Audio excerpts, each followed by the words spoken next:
진짜 자신을 보여주는 사람은 소중히 대하고 그렇지 않은 사람에게는 쓰는 시간을 줄이면 좋겠습니다. 이래도 저래도 그만인 사람에게 허비할 시간은 없으니까요. 인생은 길어 보이지만 짧습니다.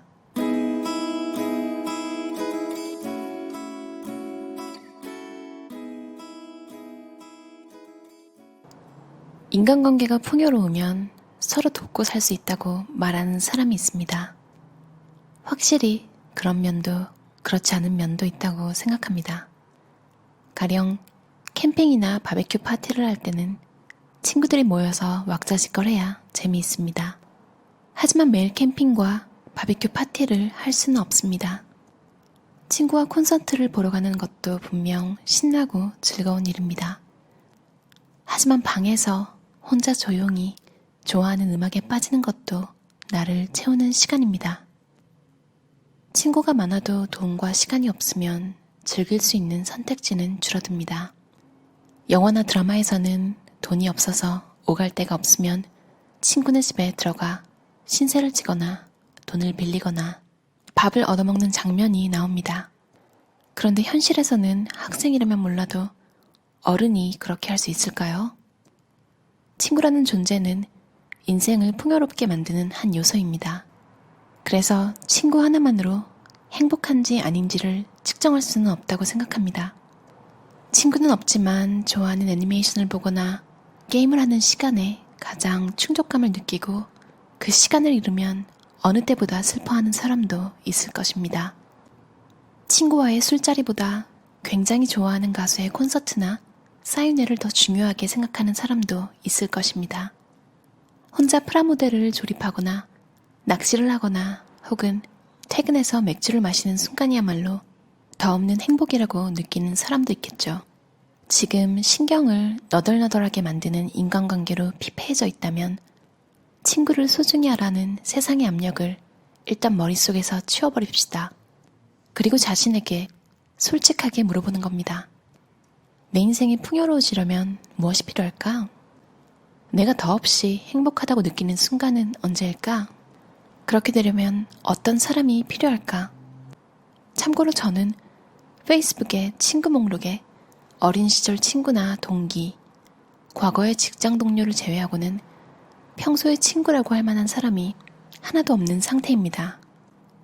그런데도 고독을 느끼지 않는 이유는 늘 거래처에 파트너가 있기 때문입니다. 저는 일하는 것을 무엇보다 좋아해서 업무 파트너가 충실한 생활을 하는데 원동력이 됩니다. 슬프지만 맞는 말인 것 같아요. 사이코지만 괜찮아라는 드라마에 보면 그 남자 주인공의 어릴 적 친구가 그 남자 주인공이 이사 갈 때마다 하던 가게를 다 접고 따라 이사 가거든요. 그거 보고 되게 마음이 와 어떻게 저렇지? 이 정도의 브로맨스 현실에서 있을 수도 있겠지만 요즘은 드라마보다 웹툰이 좀 현실적이잖아요. 어떤 웹툰인지도 기억이 안 나요. 너무 오래전에 봤어서. 근데 아마 기억하시는 분 있을 거예요. 오늘 내가 커피 살게. 공짜 커피는 없다는 내용의 웹툰이었는데요. 사실 이게 정말 어떻게 설명해야 될지 모르겠는데 오늘 커피 내가 살게 이렇게 말을 하는 관계는 다음엔 네가 사가 숨어 있는 거예요. 왜냐면 여러분도 아시겠지만 너무 이제 수입 차이가 많이 나서 저에게 항상 뭔가를 사주시는 분들은 오늘 내가 낼게 이런 말 안 하거든요. 그냥 이미 가서 계산하고 계시고 그냥 그런 대화 자체가 안 나오잖아요. 어릴 때는 안 그랬다기엔 제가 10대 때 잠깐 알던 친구, 그러니까 새로 사귄 친구가 조금 되게 이상하다고는 생각했는데 이상하다고 확실히 느낀 계기가 그거였어요. 되게 저렴한 밥집을 가면서 야 오늘은 내가 살게 다음엔 네가 사? 저 어릴 때부터 그런 거 별로 안 좋아했던 것 같아요. 따로 내던가 아니면 오늘 그냥 기분 좋으니까 오늘 내가 살게 이런 거? 그러니까 뭐 미래에 이래라 저래라 부담 주면서 생색내는 거 못 봐주겠더라고요.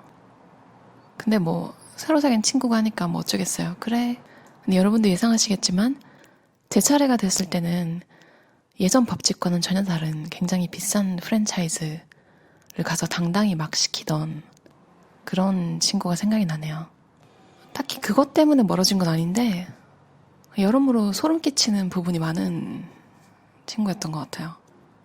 이 책에는 어른의 인간관계로 나와 있는데 가정교육일까요? 아니면 그냥 유전자일까요? 그냥 이상한 사람은 쭉 이상한 경향이 큰 것 같아요. 급할 때 친구 찾지 않기. 급할 때 상의할 수 있는 친구는 많아야 좋다고 생각할지도 모릅니다. 그런데 그 급할 때란 어떤 순간인가요? 그리고 그런 때 훌륭하게 대처할 능력을 갖춘 사람이 얼마나 있을까요? 어른이 되면 부모와 친구에게 상의해야 해결할 수 있는 문제가 거의 없습니다. 더욱이 친구나 지인은 그리 도움이 안 되는 경우가 많습니다. 왜냐하면 어른하기에 급할 때나 힘든 순간은 전문가에게 돈을 내고 상의해야 할 문제이기 때문입니다. 병이나 상처라면 의사에게, 법적 문제라면 변호사에게, 세금 문제라면 세무사에게 상담해야 합니다. 전문 지식과 경험이 없는 친구에게 상담하면 오히려 잘못 판단할 위험도 있습니다. 이외에도 전직을 고민 중이라면 에이전트에게 상담하면 됩니다. 물론 누구에게 상담하면 좋을지 모를 때 지인이 많으면 소개받을 수 있다는 이점은 있을지 모릅니다. 하지만 이제는 인터넷에 검색하면 많은 전문가를 찾아볼 수 있으므로 정작 중요한 순간에 상담할 친구는 필요가 없는 것입니다. 저는 왜 이 부분을 읽고 나니까 이소라 씨가 다이어트 비디오 내려고 할 때 말렸던 이경규 씨가 생각이 날까요? 이소라 씨가 본인 의지대로 강행해서 정말 다행이에요. 그리고 정말 어른이 되면서 살아온 환경이 점점 달라지잖아요. 그리고 예전만큼 학교에 매일 모여서 매일 무슨 일이 있었는지 얘기하는 사이는 또 아니라서 친구가 그 분야의 전문가가 되었다고 하더라도 실은 그냥 돈을 지불하고 전문가와 얘기를 할 때가 더 편하더라고요. 왜냐면 사생활을 좀 많이 드러내야 하는 경우가 많잖아요. 그리고 친구한테 공짜로 받는 것도 부담스럽고 적정한 가격을 제시해주지 않으면 미안해가지고 더 지불하게 되더라고요. 근데 사실은 뭔가 친구라는 관계가 이미 있기 때문에 해야 할 말을 다 하지 못하는 경우도 있는 거죠. 이거랑은 좀 다른 얘기인데 제가 학교 때 친구가 해준 얘기가 기억이 나요. 그 친구 사촌이 치킨집을 열어가지고 이 친구한테 도와달라고 했대요, 아르바이트. 친구도 또 학생이고 돈 벌면 좋으니까 도움이 필요한가 보다, 나에게 일을 주려고 하나 보다. 근데 이것도 예상하시겠지만 굳이 아는 사람 찾는 경우에는 돈을 더 주려고 부르는 경우는 없더라고요. 제 친구는 아주 빨리 인생을 배웠다고 합니다. 그리고 저도 느낀 건데요. 아는 사람이 부탁할 때는 되게 좀 애매해요. 가격을 매기기가. 그래서 그냥 저는 공짜로 해줘요. 대신 무한정으로 하진 않고요. 어느 선까지 도와줄 수 있다고는 확실하게 얘기하고 무료로 도와주고 그러는 편이에요. 근데 저는 친구한테 뭘 해달라고 부탁을 안 해요. 이 책에서는 친구가 실질적으로 도움이 되는지 확인하라고 하잖아요. 저는 꽤 물질적인 도움은 친구한테 바라지 않는 것 같아요. 정신적으로 그냥 만나서 재밌으면 즐겁고 기분 좋은 느낌을 주면 괜찮아서 같이 그냥 재밌게 놀면 그걸로 괜찮아요. 목표가 있는 사람에게 사람이 모인다. 원피스는 오다 에이치로가 주간소년 점프에 연재 중인 작품입니다. 해적왕을 꿈꾸는 소년 루피가 동료들과 함께 원피스라는 보물을 찾아다니는 해양 모험 만화죠. 주인공 루피와 조로는 갈등을 일으키고 조로와 상디는 아무 때나 늘 경쟁을 벌입니다. 그들은 친구라기보다는 라이벌입니다. 절대적이지는 않지만 어른에게 필요한 것은 친구보다 오히려 서로 열심히 배우고 익힐 수 있는 동료, 전우, 동지, 라이벌이라고 할 수 있습니다. 목표를 향해 매진하는 사람 주변에 사람들이 모이는 법입니다.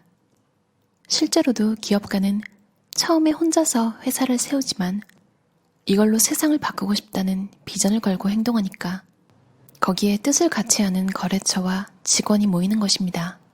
즉, 굳이 친구를 구하지 않아도 의지와 목표를 향해 행동하면 사람들이 자연히 모이기 때문에 고독해지지 않습니다. 반대로 나는 고독하다고 느낀다면 의지도 목표도 없이 행동도 하지 않으며 살게 될 것입니다. 고독감을 털어내고 싶다면 목표를 세우고 의지를 다지고 행동해야 합니다. 누구도 도와주지 않아서 고독하다. 누구도 알아주지 않아서 쓸쓸하다는 순간이 있다면 못마땅해하며 성을 낼 것이 아니라 나 혼자라도 뭐라도 하자는 자세를 가져야 합니다.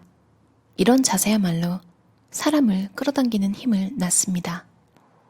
주제가 조금 강렬했죠. 어른의 인간관계는 어느 정도 타산적인 게 좋다. 근데 이게 비즈니스, 경제 이런 쪽으로만이 아니라 정서적으로도 만나면 기분 나쁜 사람 만나고 싶어지지 않잖아요. 근데 그 상대방이 원하면 거절하기 조금 힘들 때 많은 분들이 아직도 원하지 않는 만남 같은 걸 거절을 못해서 거절을 어떻게 할지 되게 괴로워하시는 분들 많잖아요. 이 저자가 말하는 건 인생이 긴 것 같지만 생각보다 짧대요. 그렇다고 뭐 인생에서 그 사람들을 제거하라는 이야기는 아니고 나를 존중하고 내가 존중하는 상대방이 아니라면 그런 사람들에게 많은 시간을 쓰지 말라는 이야기였어요. 사실 근데 어릴 때 더 야박하지 않았나요? 재미없는 친구랑은 안 놀잖아요. 어린이들 정말 솔직하죠. 싫은 거 싫다고 하고 먹기 싫은 거 맛없다고 하고. 근데 오히려 어른들이 살아가면서 대인관계 스킬이라면서 배운 게 내가 느끼는 감정을 속이는 방법, 감정 티를 안 내는 방법, 상대방을 배려해서 어느 정도 중화시키는 건 괜찮은데 내가 원하지 않는 것에 시간을 쓰면서까지 노라는 소리를 못 해가지고 시간을 다 빼앗기는 거는 조금 안타까운 일인 것 같아요. 인생이 생각보다 짧다는 걸 항상 생각하고 내가 살아가는 이유, 뭐 누가 정해주는 건 아니잖아요. 여러분이 하고 싶은 일이 정말 뭔지, 여러분이 어디에 시간을 쓰고 싶은지, 그것들에 쓸 시간을 혹시 시간만 낭비하게 하는 사람들을 만나고 있는 건 아닌지 한번 생각해보는 시간을 가지는 것도 좋을 것 같아요. 그럼 들어주셔서 감사합니다. 편안한 주말 보내세요.